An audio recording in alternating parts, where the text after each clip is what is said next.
Hey, what's up? This is Brittney Perry from PerryCo Shoes, and I am on Late Night Dive. Wait, is that what it is? Yeah, okay. I was like, No, that's perfect.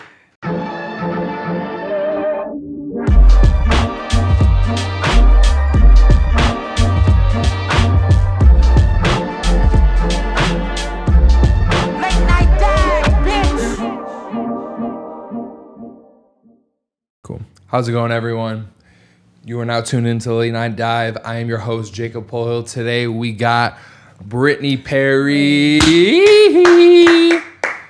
It's so good to have you. Thank you. I was just making the joke with Brittney that ever since I moved out here, we have only ever seen each other once a year. And we just like randomly run into each other most of the time. But I think we did the podcast on the last project last year, and now you're back with you brought some stuff to show off. Yeah. You brought the shoes. This is the good thing about the video. We get to actually show it off now.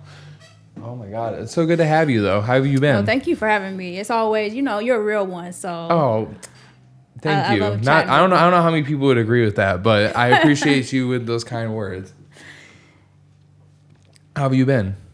I've been pretty good. It's a new year since I last seen you. A lot has gone on, right? Yeah. Vaccinated. Yeah. Ready for the summer. Really. I know. I think the city's about to pop off, and hopefully everyone's popping out in the PerryCo. Period. Yes. Yeah, there we go. You got some. I peeped that you got some new colorways and stuff coming out too. Yeah, I actually did. This project with a school in Brooklyn. Oh, really? Yeah, for a high school. It was a class, like a design class. Okay. And they picked 2 students that wanted to basically re-image my shoe. So they came out with 2 different colorways, and they had backstories behind them and everything. And then we did a pre-order for them. So it was really cool to get to work with the youth. They try to inspire more, especially women, but the younger generations to get into footwear design. Yeah. How did that collaboration come up? Actually, the person, so when we last spoke, I told you how I got into it and how people wouldn't hit me back on like Instagram and stuff. Right. So there was one person that did, and we still talk to this day. Oh, awesome. And he actually made the introduction to the person that's over the program. It's called Kicks Academy. Mike Peterson's over the program. So he introduced us, and he was like, yeah, like this would be really good, especially for like the young women that are in the class, like that are into design. Like they've never seen a person or a woman with their own sneakers. So this is really cool. So I was really happy to do it. That's so awesome, especially because like just the way that when you and I have always talked, and you've talked about your brand, like that's something that you've always like really stressed that was super important to you. And for those who might not be familiar, or for those who haven't heard you on the last interview that we've done together, can you kind of explain what PerryCo means, like in terms of like what's it all about? Yeah, so like I said, I was growing up. So when I was younger, we didn't have footwear stores where I grew up. So we would go to the mall to get our shoes. And when you go shopping, usually the women's section is smaller than the men's section. So a lot of times we have to wear a lot of men's sneakers if we were in the shoes. So that gave me the idea to pretty much make my own sneaker. And made it unisex. So PerryCo is a unisex footwear and accessories brand. So I wanted to be a equality thing. So genderless. If you like it, you can wear it. And yeah, that's when I started in like 2018. It was 2018. Okay. Yeah. Yeah. So it's still very young in terms of like when you really think about, people don't realize that with something that one is independent and 2 that is fairly new. When you're comparing it to like these like bigger brands, like everyone like always goes straight to the Nike and whatever, and they compare all that. Yeah. This thing is so new, and you're really just still figuring it out. Like, sure. Even 3 years, and people don't realize that with like starting a brand. And it's actually, I just saw you tweet before you got here that people don't really understand how expensive it is. Yeah, I was triggered. I was like, no, because I had just looked at it. I looked in my email because I've been applying for grants and stuff to like get money to create new products. And I found out that I didn't get this grant, and I was like so bummed. I was so pissed because I was just like looking at the other people that got it, and I was like, I'm not trying to toot my own horn or anything. I'm not trying to like put anyone down, but I'm just like, come on. How many times do you ever see like someone creating a sneaker? No, because it's extremely hard. A t-shirt. Yeah, like people have their own clothing brands, which no shade on them, but like it's so expensive to create a shoe. And I was just like, man, this really would have helped me, create a new shoe, because this has been my only sneaker. So I really wanted to do a new silhouette. Yeah. And that money would have helped, and I was just like so bummed. I was pissed. So I want to, before we dive into a new sneaker, because I did want to talk to you about that, I want to go back to what you were saying about making a unisex shoe. Mm-hmm. What is your design process for that? I feel like because I feel like it's something that people are really wanting to do right now, just with like everything that's going on socially. And it's kind of like the new wave is to really push something that anybody could wear, you know? And I think it's great. But I also think it's extremely difficult. Yeah, it definitely is, because obviously to do it in a way that isn't ugly. You know what I mean? Like, you can make very plain things when it's like, dude, like, it's just so plain. It's hard because some people might think these are ugly. Because I was told that they were those ugly, people are tweaking. They were tweaking. Because look, but not everybody's going to like what you do. Right. But you just have to kind of consider, okay, I'm a smaller brand, so I can't appeal to everybody. And as far as thinking about people's feet, like obviously men and women's feet are different. Like the actual structure of a shoe is made differently for a man than it is for a woman, the sizing. So there's just a lot of things that you have to think about, and a lot of things you might have to sacrifice. What is the structure that's different? Because now I'm interested, just from like also being from like a product design background. Because now you're like really talking my language and like what I'm interested in. Because men's feet are somewhat wider, women's feet are a little more narrow. Right. So usually when women get men's sneakers, they can be a little bit bigger. Like, obviously, they're longer in length, but the size around your foot, like the upper of the sneaker, is different. So the shoe might not fit as well on certain people's feet. And then, obviously, I don't have wide sizes either. So it's kind of like because that's even more expensive to do. Yeah. It's a whole nother shoe. Yeah. So how do you, as a designer, then... how do you combat that when you're trying to make something that is a unisex shoe? I really just try to focus more so on the sizing. So I think a lot of women don't mind shoes that don't necessarily fit to a T. It's just as long as it's their size. Whereas men are more peculiar about it? Yeah. I think it's more about the sizing. Having smaller sizes for the women. I think that's more of the thing that I'm trying to be inclusive about, is just having sizes for everyone to be able to buy the shoes and wear the shoes. Right. Exactly. Obviously, comfort still comes into play, style. Yeah. But I think I made the style that it could be minimal, so it could appeal to both men and women, and that you could wear it for multiple occasions. So I think it does that. And people that I've met randomly are like, oh yeah, I get it. Like, this is what I see as a brand. And then, so as long as they see the shoe and they kind of understand where I'm trying to go, that's all that matters. Yeah, no, I think that what you totally nailed as a designer, I think you totally nailed the idea of making something as a silhouette, it's versatile, because obviously, like, you're wearing a leather version right now with a gum sole, and you got a denim one here. Like, you nailed the fact that you can put all these different materials and textures on this product, and it still looks like the other ones. You know what I mean? I think that's extremely hard to do, but also you made something that really strives with something that I saw on your website, was that it's a shoe that you can dress up or you can dress down. Like, you wear it casually, you can wear it with a suit. And I think like you totally knocked it out of the park with these, Brittney. Like, these are awesome. Thank you. You're welcome. But so you talked about going to the department stores. You talked about shopping at the mall. You recently just got your shoes put into Macy's. Yes.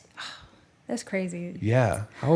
So wait, first of all, congratulations. Thank you. You know, how do you as a small brand, get into a place like Macy's? Like, how did that go? How did that happen? Because that happened within the past, what was it? You just announced it like a few days ago? Yeah, it happened in February. So they actually had, there's this program called the Workshop at Macy's. So I think it's been going on for 10 years, but I had never heard about it. Okay. But they basically strive to get more businesses of color, so small businesses, into their stores.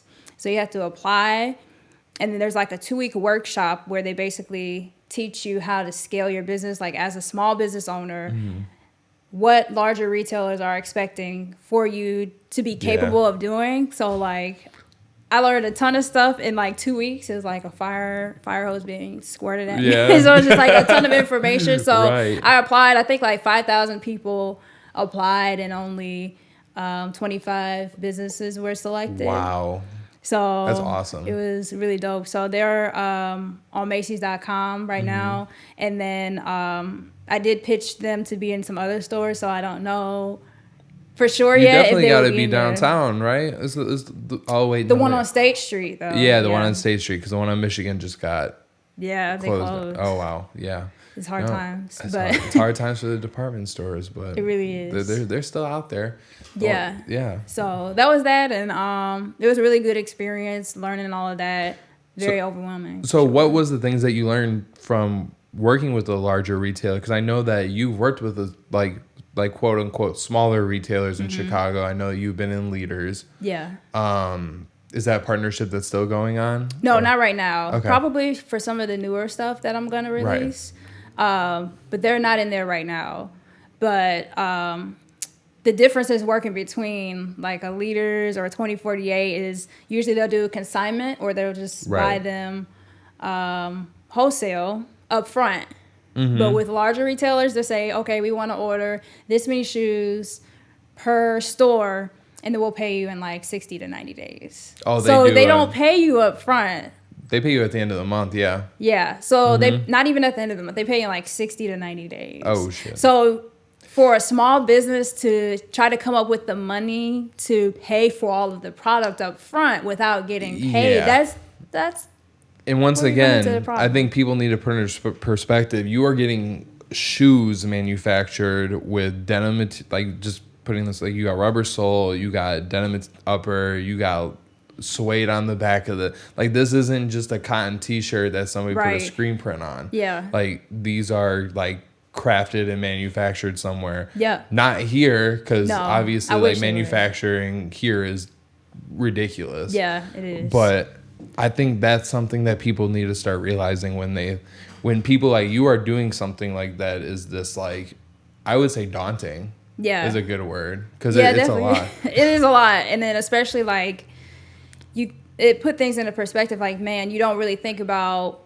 all the things that go into scaling like into a larger store. So you're like, oh yeah, like it would be a really good look for a brand like mine, like the credibility and everything. But on the back end, everything that you have to do, all of the back and forth between the store and the manufacturer, the taxes, your wholesaling price, and then if they mark down your shoes, like how that affects your back end, like on your website. Oh yeah, because do you have control? Yeah, what about that? Do you have control when it goes into the store? Are they allowed to be like, yeah, we're marking this down whatever we want?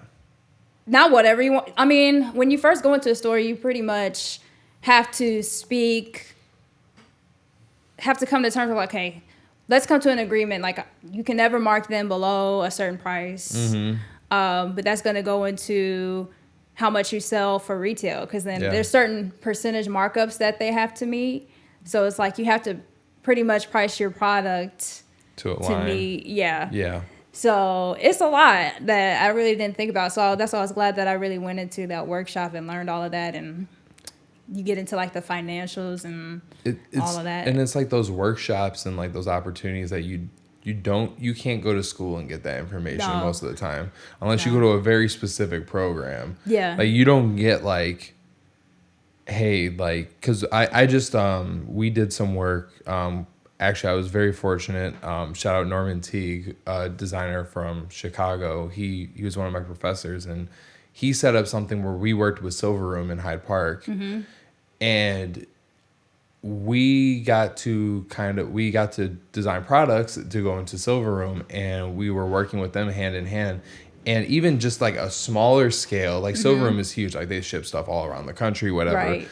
But even working with somebody that's like smaller, not Macy's, not like this multi-billion, million, billion, whatever they are now, corporation, like they have their way of doing things, and you Yeah. have to adhere to it, and you have to figure out like price points, you have to figure out like markdowns, you have to Yeah. figure like, because they're the same way, they pay you out at the end of the month, Yeah. and like then you get your check sent. Yeah. And then a lot of people in my class never worked with a manufacturer before, so they're like, oh my god, this is how much something gets made for. Like, no wonder why stuff in their store is like, $80 to $100. Yeah. I mean, especially when you manufacture and you're not sure how much to make, you usually want to start off on a smaller scale. So Yep. the smaller amount of product you order, the more expensive it's going to be. Yeah. So that's kind of what makes it hard. You're like, Yeah. okay, You want to talk about your sample prices when you first got those made?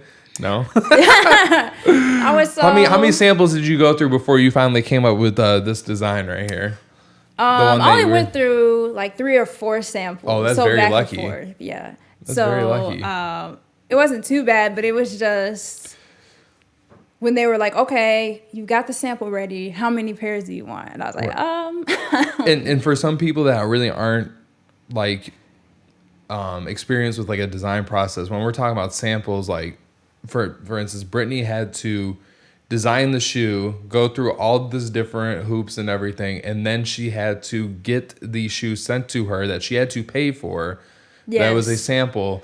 And sample costs are very expensive. Yeah. For anywhere. They're more than I thought. Yeah. So, and yeah. you had to do 4 of those. And then you had to finally be, okay, like this is good enough. Yeah. Yeah. Because I mean, when I first started, I was just thinking about the design, like, oh, I want it to look good. And that's all I thought about, really. I know. And then you put your foot in it. Yeah, and I was like, first it was ugly, the first one. Oh. And then the material sucked, the stitching sucked. Mm-hmm. Like, it just looked so trash. And I was just like, I know I didn't pay this much money. I paid this much money and it looks like this. So it kind of gets discouraging. Like, now I have to pay more money to do this again. Right.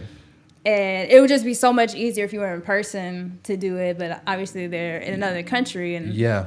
Because it's still, even with all that miscommunication or whatever, the cost of them 4 samples would probably be the cost of you getting 1 sample done in the United States. Probably. Yes, probably so. So it's like, it was so discouraging, but then like when I finally got it right and I finally like saw the last one, then it was like so worth it. Yeah. So it's just like, that's how you know you're in the right place. Like after you go through all the shenanigans or whatever, and you still like want to do it, and you're like, yeah, this is very rewarding. Oh, so. most definitely, and it's paying off for you, obviously, because you're getting all these opportunities heading your way now. I kind of want you to talk more about the design process, though, like the initial design process. I know we've talked about it before, but for people who aren't really like privy to you in like the prior conversation we had, I want you to like kind of walk people through like what is your process for designing a shoe, because then maybe they start to realize that like the task that it really is. Yeah, well, it always starts with research. So like I was like, what kind of sneaker do I want to make? But for me, I was in a corporate environment, so I was like thinking of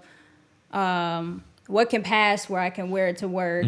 Are you still in a corporate environment? No, not anymore. Okay, well, we can talk about that in a bit, but go on. It's an interesting story. So, here we go. No, but I love interesting stories. You just think about what type of sneaker you want to make. So I was like, okay, it has to be. I want it to be minimal because that's just my style. Like I'm minimal, but I'll add some pizzazz here and there. Yeah. But pretty like preppy / street. That's what I say. So that kind of puts that into perspective. And then I was on Instagram. So this was like 2013, 2014-ish. And I was in high school. I was in college. And I was like, man, there's these other sneaker brands that I've been seeing on Instagram that I've never heard of before. So it's like ETQ Amsterdam, Filling Pieces, a couple of brands that were in Europe. Yeah. And they kind of had like a similar look. Like Europe is more like a minimal, clean style. Oh, yeah. So I was like, oh, these are like very different taste over there. Yeah. So I say America is more like street and Europe is more like clean, classic, minimal type. So I looked. Crafted, I would say. Yeah. Yeah. So I was looking at some of those brands, but I was also trying to think of brands in America that kind of take that classic style and are still relevant. So like obviously Ralph Lauren is more minimal And I feel like the more minimal you are, the longer that you can be around, because it's just like something that can withstand the test of time type thing. Oh, definitely. It's why Air Jordan, like the Air Jordan 1s are still the most popular ones. And yeah. But then there's other brands. So like Common Projects has minimal sneakers. There's a lot of sneaker brands that are minimal, but when I looked at them, they were mostly like the upper would be leather and it was a low top sneaker. Yeah. So I was like, I want to kind of be in this realm, but it has to be different. So you're researching on, okay, what is going to make people want to purchase PerryCo rather than one of these other brands? Like, it has to look different in some way. So that's when you get to designing the sketches. You do different things. Did you do the sketches then? I did some of the sketches, and then that's when I found Quentin online. And he was kind of like, well, what way are you kind of leaning towards?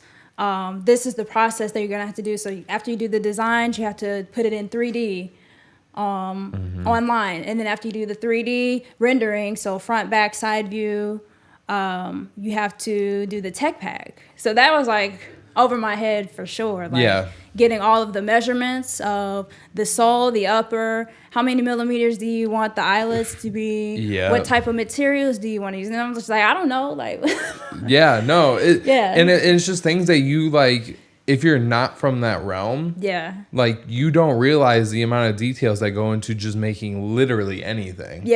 So like I said, I was just like, oh, I just wanted to look this way. But I didn't think about all of the other things like, okay, what type of materials? Like, what type of leather do you want it to be? A full grain leather? If it's full grain leather, it's going to be more expensive. If it's more of like a calf leather, it's a little softer leather, but it might not last as long. It might not last in the rain. Who's going to prototype? Like, who's going to wear them? How long are they going to wear them? Where are they from? So just the other different elements that go into design go into the sneaker as well. And what's really amazing, what you're telling me right now, is every other like big brand, you know, I'm going back to like Nike, Adidas, whatever. They have teams of hundreds of people that are doing all the work that you're doing. And I think that's another thing people need to realize too. Like when you're talking about who's going to wear them, that's literally a whole sector of the company of doing market research, and they don't even design anything. They just literally tell them like, yeah, these are the kind of people that like.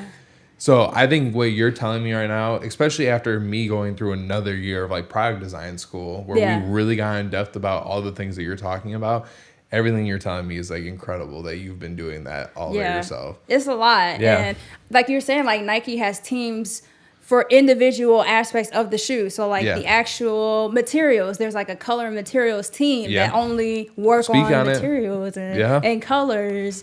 And prototyping new materials. Like, everyone thinks that the vapor fly knit stuff always just comes up out of it. No, dude, like there are people who literally dedicate their lives to creating technology. But then they can also, once they produce the products, they can also just give the products for people to test them out. So they're like all over the world, and then you get feedback from all these people on how you can improve your shoe.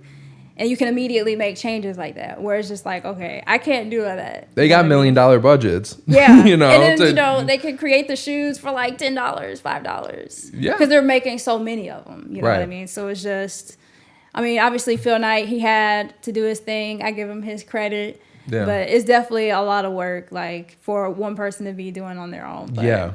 And you didn't even dive into, I mean, you kind of dove into it with the talking back and forth with manufacturing, but like, and you know, they're in a different time zone. You got to deal with that. You got to, dude. There's a lot of staying up to like 2, 3 a.m. talking to my manufacturer, doing Zoom calls, you know. Before Zoom was a thing. Or I was on WhatsApp. So I talked to my guy on WhatsApp mostly. And he was like, well, is this right? Like, okay, tell me what you need type thing. And I was just like, man, I'm tired. And then I'd wake up at like 7 o'clock to do my full-time job, which was... Which was what? Can you talk about that? I was working at that time, I was working at Allstate. So I was doing like insurance sales. So I didn't even go to school for design at all. That's beautiful. Yeah, I didn't go to school for fashion, but I just had a passion for sneakers. Like, would you ever go back? I would go to school. I wouldn't go to like regular school. I'd go to like a specific design school, probably overseas somewhere. You would go overseas? Yeah, if I had Yeah. if I could afford that, to leave for that amount of time. Would you go for a more specific like fashion design, or would you go for product? Like what would you? I would go for like leather goods. So like not just sneakers, but like bags and other products. But I would probably go in like Italy or Portugal or somewhere that have a really high quality of like materials that you can source. But it's just really well made there. So I would really want to learn from those people that have been doing that for years. Oh yeah, most definitely. That's like mastercraft out there for them. Like they have nailed that. Yeah, definitely. You know? That's one thing that. Are you good over there? Look, I haven't even sipped on my drink and you're almost done. No, I told you. I get nervous. I'm a lightweight. I know you are. So, you can pace yourself. Don't worry. I pour heavy too. I'm sorry. No, but you were just talking about your job, and you were talking about how you left. Yeah, okay. Let's get into this story. Because now I'm very intrigued. I didn't know about this before you got here. No, but I was working at my insurance job for like 7 years. So that was like my first job out of school. It gave me the money I needed to like start this thing. But over time, I was just like, man, I'm just really not feeling it anymore. I didn't want to do it anymore. And I felt like if you stay in something for too long, then you kind of get stuck doing that. So I was like, I think it's time for me to find something else. So some people found me on LinkedIn. They're like, hey, we have this job. It's paying this much, which is like way more than what I was getting. LinkedIn headhunters are crazy. Yeah. I was like, that's way more than what I was getting. So my plan was to stay at this new job, which I started in July of 2020. So I started during COVID.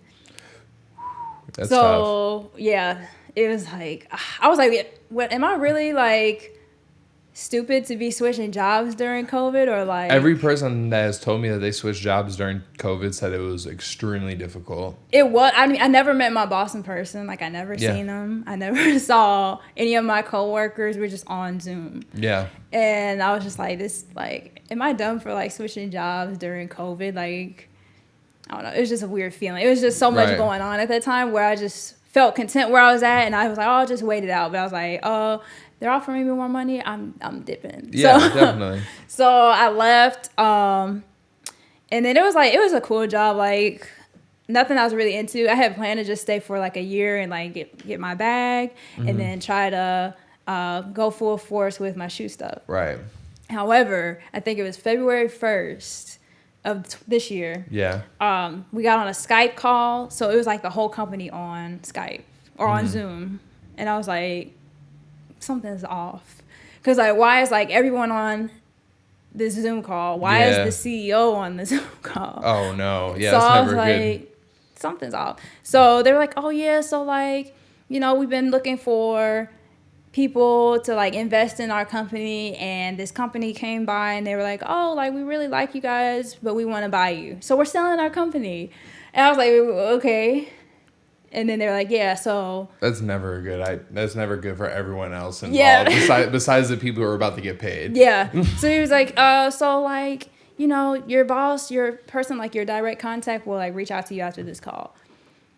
Peace, basically. and then so as soon as like I got off the call, I got a call, like my regular phone rang, and I was like, here we go. And he's like, yeah, like this job's not gonna be moving to like the people that bought us. So like effective March 1st, like you're out of a job basically. And I was like, okay. Now I wasn't even upset though. No. I was just like, it was like weird because my plan was to only stay a year, and I was almost there. Like I was. It was like 7 months or something. Yeah. And I was like, I'm not tripping because I really didn't want to be there like that. But I was also going through like some spiritual stuff too. So I was just like, whatever happens, like it was meant to happen. So I wasn't really sweating it too much. It was just unexpected and came sooner than I wanted it to. Definitely. So then the following week, Monday, so the call happened on Monday. The next Monday, I got an email from Macy saying that I had got into the workshop. So then I was like, see?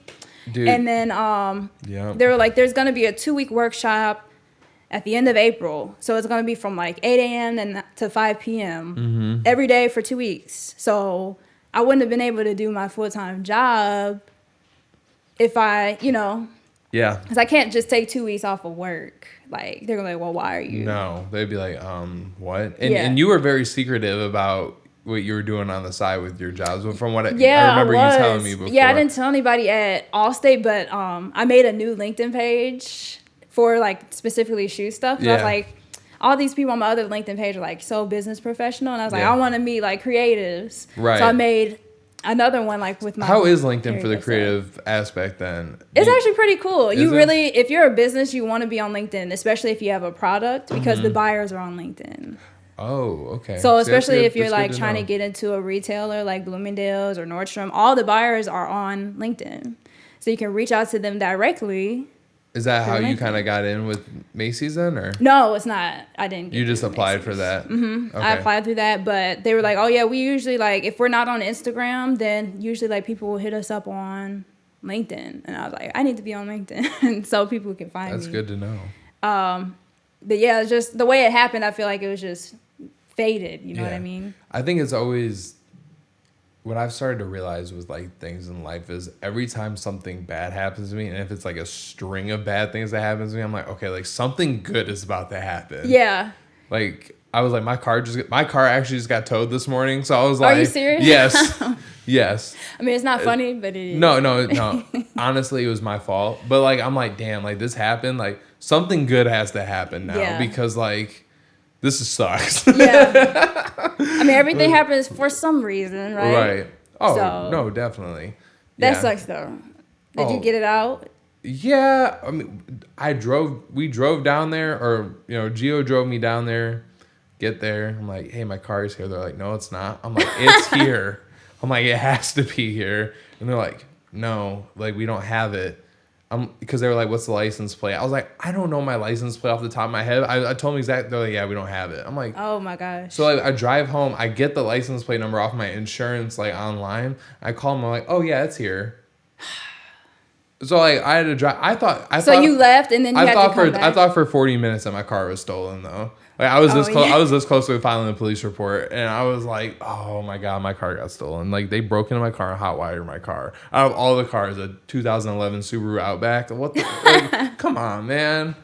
But no, it was. I went and paid and got out. But it's just been bills on bills that have been just. I know. You know how it is when you're an adult. You get one. I swear. And then it ends up being two, and then Yep. it's three, and then all of a sudden you're out like $1,000 for the month, and you're Yeah, like, you get your "What?" tax return, you're like, ooh, yay. And then you're like, oh, The car breaks down. Rent. Yeah, something happens. Yeah, I something get it. breaks. It's always something. Doctor bill comes up. Yeah, man, it's I know. always something.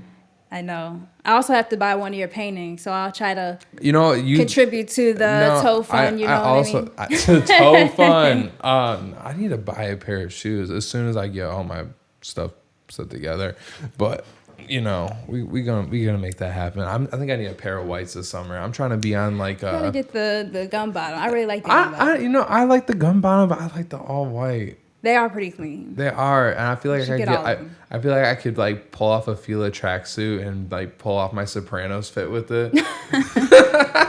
just sit outside and like get my little sunny out. But nah, dude.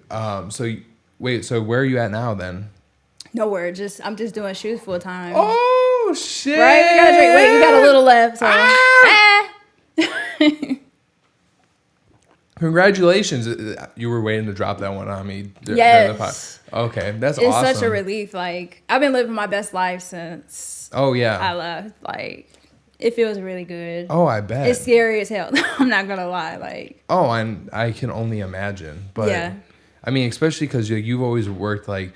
I mean, I always associate corporate environment with something that's like very secure. Like Yeah. you get like you know what you're gonna make every week. but that's how they get you though. Oh, I know. They're like, oh, we're gonna give them this much money, give them Like health benefits. insurance. They're not gonna want to leave. Yeah. But that's how you get trapped because you're just like, oh, I'm just so used to being secure. Mm-hmm. And that's how you kind of get stuck. So it's like fight or flight type at some point once you feel like, okay, if I don't put 100% into my craft, Right. then I'm not going to be where I should be, right? No, I agree with that, but also at the same time, like I think there needs to be. Oh yeah, don't do that immediately. Yeah. No, yeah, no, exactly. That's what I was Yeah. about to say. Because like, you did because I think that there's always two extremes on the spectrum. Like nobody ever like really thinks about like what you were just talking about very sensibly. I feel like. Yeah. Like at least on the internet, with how people talk, they're just like quit your job and like figure it all out. Oh, yeah, and like eat shit and eat 2 Big Macs a day and that's all you should eat for 6 years until like and work 16-hour days and like be miserable. Like no, like I think the way and then there's the other end that's like, oh no, just be secure and like, you know, if it happens, it happens. But like you took like a what was probably for most people like something that would be like very like detrimental to most people, like, you know, you lost your job. Yeah. But then you were like, like I've been working hard for the past 3 years, so like now I can turn my side hustle like is to a point now where you're like, I can go make this money. I think it was more so it needed to happen though, because I don't think I would have done it. I think I would have took longer. Oh yeah, it was the universe definitely telling you like, hey Brittney, like get the fuck out of here. Yeah, I think it was definitely the push I needed, because I was just like so stuck on like, okay, obviously I need the money. Like I'm trying to save my money. Shoes are expensive. Everything I'm getting, I'm just putting it back into the shoes. But like, I just feel like it was just getting to the point where I couldn't really focus on both of them. It was just one was gonna have to go. So I'm just glad that it happened how it did. So you're full time now, and you kind of hinted at the beginning of the pod that you got silhouette number 2, shoe number 2. Yeah, it's created. It's it's not made. It's not made. It's drawn. It's drawn. I have the designs, the colorways, and everything, but it is not in production yet. When can we get a estimated release date? You can be like a rapper and just say one thing, and then everyone can ask you in a year, and you can be like, oh yeah, no, 3 years. No, I don't have an estimated date for it actually. No. I would want it to come out like later in the fall. Are we thinking mid top? Are we thinking high top? Is it gonna be a boot? Is it gonna be a sneaker? I'm thinking it's another sneaker. Ooh, okay. But it's gonna be a low top sneaker. Oh, it's gonna be lower. So this okay. So that's like a mid top sneaker. Yeah, right. So this one would be a low one, but it will be a little different. There's little things like little elements that I'll keep. When you see it, like, oh yeah, that's PerryCo. You know what I mean? Exactly. But it's gonna be a different silhouette. Yeah. Okay. So now you got me wondering, because you know you're a sneaker designer and you're talking brand language.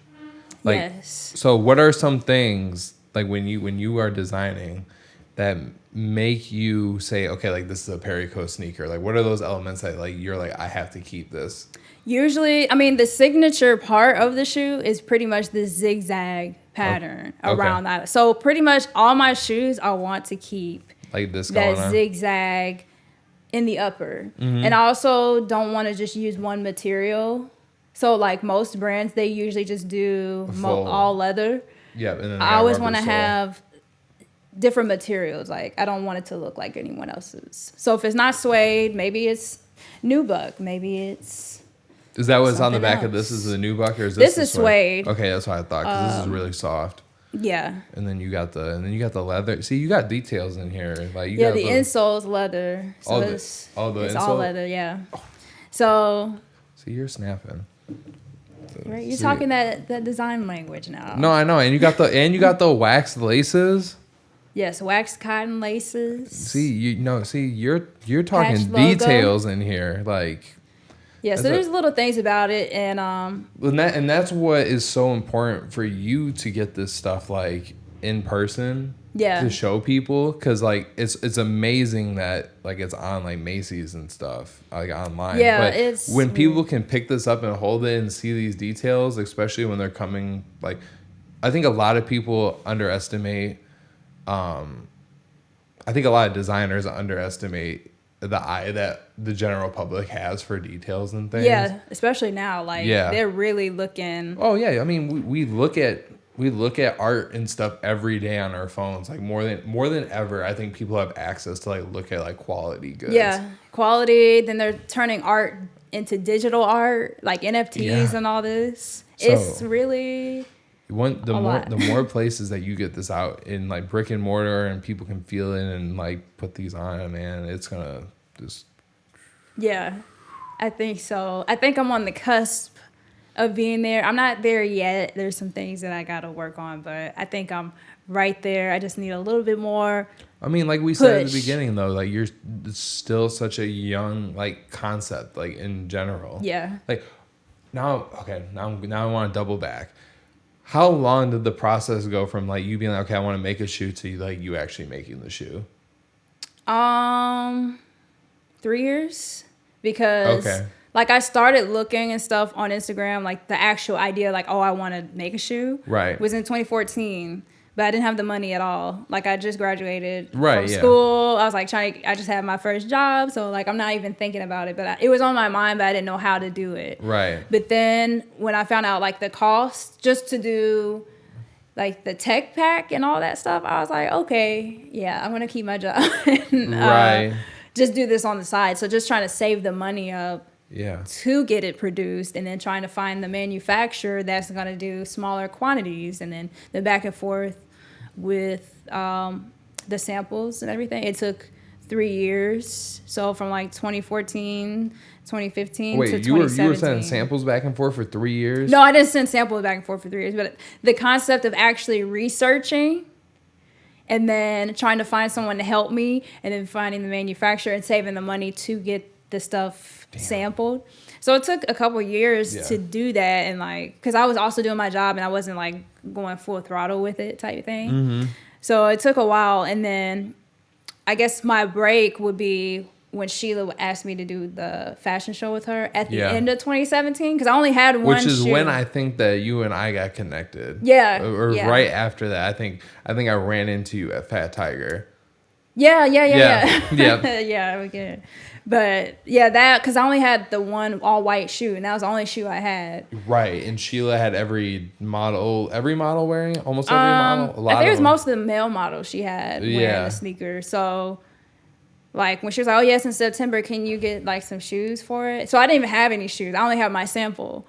So I, like, hit my manufacturer, and I was like, hey, send me some shoes. So did you guys have a relationship before that, or did you kind of just like see on Instagram, or like? Found her on Instagram. So like I saw, I think this was like, I don't know when Chance was at the VMAs, but when he was wearing the overalls and stuff. It had to have been like 2016 or like 2017, something like that.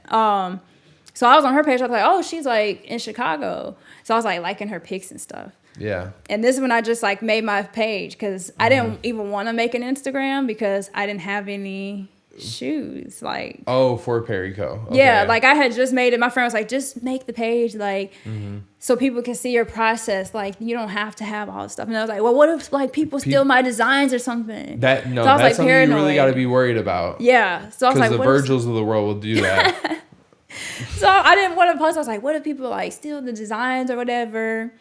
And she was like, no, they're not going to steal the designs. Like, just post like your progress so people can see like what you're working on, and you can start to build like a small like fan base that follows you or whatever. So I was like, okay, I'll just put like the sample pictures and stuff on here.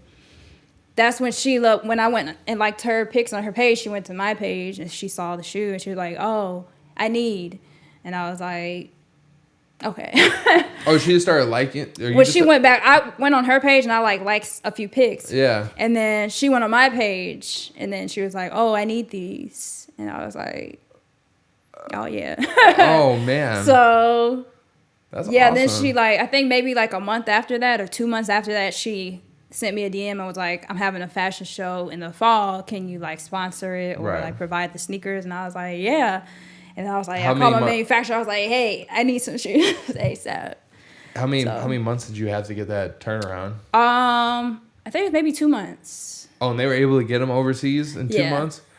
Damn, you got good manufacturers then for... That's my guy, Bibby. Okay. I'm gonna say where he's at. But I didn't get a ton of shoes made. He does shoes, sandals, mostly sneakers though. Oh, okay. Word.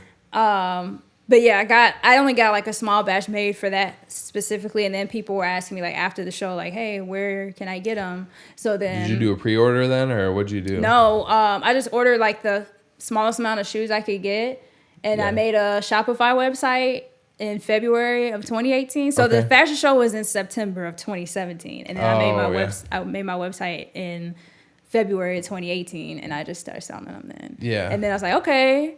I might be onto something. So then I started doing other colorways. So then I did the black one next. So that was the next shoe I did. And then ever since then, it was you just keep on growing. and popping. So Yeah. it was crazy because I was just like, before that, when I was like hesitant on making the Instagram, I was like, Right. I was in the process of making the samples and I was kind of like getting discouraged because they weren't coming back right. And I was like, I don't know if I can like afford to keep doing this type thing. So I was like, I don't know if I can keep doing it. And then that's when she hit me. So that's why I'm like, it was fate again when she was like, okay, do this. So it kind of gave me the push to like keep going. Right. So I just been keeping going ever since then. Isn't it so weird? Like, I don't know how often like you actually talk about these things out loud. But like you start to like remember things the more you like start talking about it and you get into a rhythm. And you're like, oh my God, like all these things like it's really adding up. Yeah. Yeah. And like now you're here and like, you know, we're having this conversation. You're doing awesome. Obviously, because you're like doing this full time now. You're in probably one of the most notable like department stores in the entire world. Right. That's crazy. Yeah. Like I never would have thought, especially in like that time frame since we last talked. I didn't even, it wasn't even on my radar. Like I never. No, and like even like when we first connected, and I remember seeing like your photo shoots from like down the loop, and I was like, oh my God, like her stuff is like so cool. And like knowing now that like, you know, like not just like people around you think it's cool, but like buyers, you know, for like these huge retailers are like, yeah, like not that like they're like the standard of like what's good and what's not. 'Cause, like, they, you know. Yeah. I know what you mean. Yeah, they make some questionable decisions. It is on questionable, there, yeah. But like it's more validation for you, man. Yeah. And like it's a resume, and like you're like, yeah, like it gives me some credibility, like for me to, you know, talk my stuff. Yeah, a you're little like, bit, I'm a real fucking designer, and yeah, like I did that on my own, right? And with no design education. Yeah, no design. I mean, not to put any of the designers down. I definitely probably would have. Who knows where I would have been if I would have went to school for fashion, but it might not have been here. It could have been something else. Being in product design school right now, if you had a product design background, you would be 10 times more deadly. I know. But like, you know what's crazy though is what you are doing right now is you are doing way more on like individually than probably 80% of the product designers I know would be doing on their own, even with the education that they have. Yeah, I think it's really about your internal drive. Like sometimes you either have it or you don't, because some people have the skill set, but they don't have the drive and the determination to see it through. Right. So I think it's a mixture. Well, it's the same thing with what you were saying with corporate environment, the comfort. The comfort in corporate design is really there. Yeah. Like, and it's a cynical, like, you know, thing. But I wanted to also, before we wrap up, I wanted to touch on one thing, because it's a quote that I heard, you know, and I'm really bad about names. I can't remember his name, but he is he's the person behind he is one of the founders of Greater Good Design Studio in Chicago. And what Greater Good is, for those of you who don't know, like they're this great design company that does their consultancy, and they only work on like community-based and like progressive like design. And I attended a seminar that he did, and one thing that he said that really stuck out to me is looking at design as a practice and not a profession. Yeah. And I think that's really like good. What you do is the epitome of that. Now it's your profession, but like anybody can be a designer. Yeah. We're all designers every day. Like you design, like thinking about design not necessarily as a profession and as something you do on the daily can really free your mind and free your creativity to do it. And I think it's exactly what you've done. And now you just absolutely killed it. Yeah, I appreciate that. I like that quote too, because I think design is a practice every day. Like there's never going to be a time where you're just content with what you know. You know, it's always something new to learn. It's always a way to improve, especially, you know, with a product. It's going to be new things all the time, especially like as time goes on, different things are going to come out and you're going to have to adjust. So definitely making sure that you don't stay content, don't stay comfortable, and be willing to adapt Most definitely. For sure. You got stuff you want to show off over here in the corner though? Yeah, yeah. you want to? Yeah. Before we wrap it I'll up, give I you was this. about to start wrapping. I was like, wait, we got. What we got here? What we got here? We got tees, PerryCo tees. I'm gonna hold it. I'm right? gonna hold it behind you in the camera right there, so you can hold it up. See, I got some shorts and stuff coming for the Gio, summertime. Are we in frame over here? Is the camera on? Yeah. Okay. Embroidered logo, you know. So try to change it up, adding some different things besides sneakers. These are really soft. Yeah, they are. Yeah. It's good material this is like this style gives me like Sean John vibes. Yes, like with the logo on the front. Yeah, and the how stitching. It's like cursive. Yeah. Yeah, I was kind of thinking that. I was like, you gotta get the sweatsuits going for this fall time. That in this color. Wait, what if we did like velour? Oh, you gotta throw it back. Don't give all the ideas out already. It's fine. I mean, not that it's anything new. It's not gonna be better than mine, so it's all right. There we go. I love. Okay, we're gonna end on this shit talking. I love that. You have been tuned into Late Night Dive. I'm your host, Jacob Polo. I was here with Brittney Perry. Brittney, you're awesome. You're welcome back anytime. Thank you. I can't wait to finally get my own pair of. I know I told you that last time. I need to. Yeah. As soon as I pay for this, I recuperate from my your toe. My toe. Oh man. All right. Yeah, we all good. Play the Chris track out.